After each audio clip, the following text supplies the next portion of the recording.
అందరికీ నమస్కారం అండి. మొన్న దసరా సెలవుల్లో కాణిపాక దర్శనానికి అయితే వెళ్ళాము. కాణిపాకం గురించిన స్థానిక కథనైతే ఇవాళ మీకు చెప్తాను.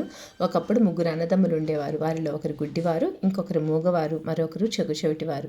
వారు తమ చిన్న పొలంలో సాగు చేసుకుంటూ కాలమైతే గడిపేవారు. వారు పొలానికి నీరు పెట్టడానికి బావిలో నుండి నీరు తోడుతుండగా ఒకరోజు బావిలో నీరు పూర్తిగా అయితే అయిపోయింది. దాంతో ముగ్గురిలో ఒకరు నీటిలోకి దిగి లోతుగా తవ్వడం అయితే మొదలుపెట్టారు. కాసేపటి తర్వాత గడ్డపారకు రాయిలాంటి పదార్థం తగలడంతో ఆపి కింద జాగ్రత్తగా చూశారు.